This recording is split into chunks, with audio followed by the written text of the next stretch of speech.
A warm welcome to Anuradha Vedic Astrology. We are going to talk about the Siddhamsha, the chart that talks about our acquiring certain skills, certain versatilities as regarding to our profession and then turning it into our profession.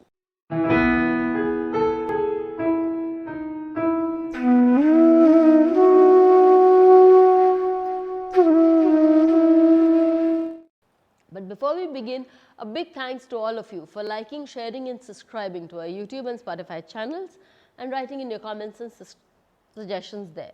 If you haven't subscribed to us, please do. And remember to press the bell icon so that you can get the updates ASAP. Before we begin about the Siddhamsha, let me tell you that it's very important to first look into the D1 chart. The D1 chart is the natal chart and it is the chart that has been given the most importance because that is the promise a person comes into the world with. So, if there is a promise in the natal chart and that reflects in the Varga Kundali or the divisional charts, then the promise will definitely be fulfilled. But if there is no promise in the D1 and there is a promise in the divisional chart, then just for a small period of time there can be a touch and go event for that particular event for that person, but it will not be very static or it will not be for a very long period of time, or a person may not be able to benefit a lot from that particular event or a Varga. Again, when we talk about the Siddhamsha, as I said, it's the chart of your acquiring skills in relation to your education, your studies. And every Amsha chart, every Varga chart that I have been telling you, or the Amsha charts that we make, they, as I have repeatedly said in my videos, have certain deities. What is the role of these deities? These deities of Sanatan have a wealth of information to convey to us. It's upon us to be able to understand, decode and to be able to place it properly. So, like the deities of the D10, which I have also talked to you about earlier, and the D9, D7, etc.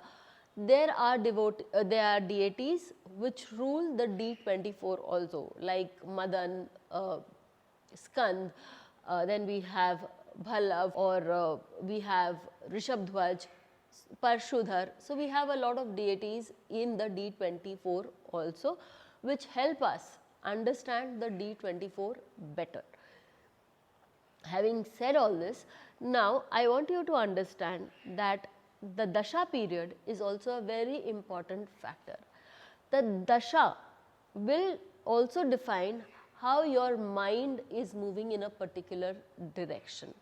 So, if the Dasha for you in the D10 or the D24 relates to a particular area of life, and so the person will move in that profession, or as regards to the D24 would want to study that particular thing in life, because that is what is said. Again, when we are talking about the deities, when the deities of the D24 or any other deities of any divisional chart hold a greater ground, in the sense that they are more in number, the frequency is more as respect to the planets, one automatically moves in that direction, one feels drawn in that direction, okay? And obviously the timing matters. So, having said all this, let's look into it through an example that will help us understand things better. So, this is an example. I got a chart a couple of months ago where there was a person who wanted to study further. So, she asked me if she can study in a particular direction further. So, we will have to look into her D1 chart first to see if she has a promise of the post graduation. I see that Sun is placed in her Sun is placed in on Lagna. Sun is the second lord of education and wealth, and that gives her a lot of prominence and a zeal to move towards profession and wealth. And then there is also Jupiter, which is the Karaka of the second house being the house of again wealth and knowledge and sanskar, sitting there with a number of planets. Since the second house has a number of planets, indicating that education forms a very important part of the person's life. Okay. So, this having said this, we move ahead, we see that yes, education is important for her. Why would I want to see education very strongly? Because that is the area that she wanted to talk about. Let us move on to the D24.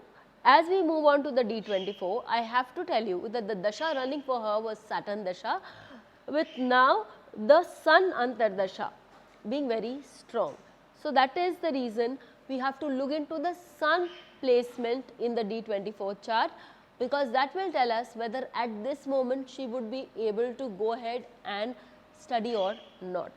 I would also like to tell you that I use Nakshatras very widely, very exhaustively, and I use them in the divisional charts also to get excellent results. And this is one place where I will show it to you as an example. So, here I see that the D24 chart for the person comes from Sagittarius, and Sun is sitting in the 7th house from Sagittarius, that as a 9th lord,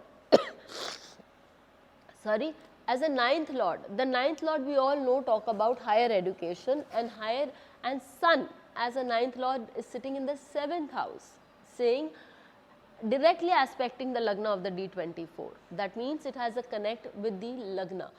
What more, the Lagna lord of the D24 is Jupiter and is sitting in the 9th house of higher education and is aspecting the Lagna also, fortifying the Lagna, saying that the person has the need, the zeal and the ability to study higher. Now comes the beautiful parts where I want to tell you that she is a physiotherapist and she wants to pursue her career in physiotherapy further by studying, by doing her MS, by doing her PhD. Now what would the periods? The period when she wants to do her MS is right now when the Sun period is coinciding, and Sun is aspecting the Lagna. So that is a period when she can study, but why physiotherapy? So here comes in Skand, Skand of the deity of the D24, and Skand is repeated in a chart with two planets, that is Jupiter and Sun. And so Skand is, we all know, known as Kartikeya also, and is a warrior, but he also, if you read the literature, you will find that he also has healing abilities, and physiotherapy is a healing ability, works very well. We have to realize that these sciences were made thousands and thousands of years ago, where there were not so many demarcations, but yet they will be able to fulfill our criteria on a very broad but very strong basis, and we can find out a number of professions associated with this. Moreover, when we talk about Jupiter, why is it that the person are not going into for a warrior and why for healing? Because Jupiter is not a planet that fights. Jupiter is more of a counseling, healing kind of a planet. So that ability of Skand is utilized here.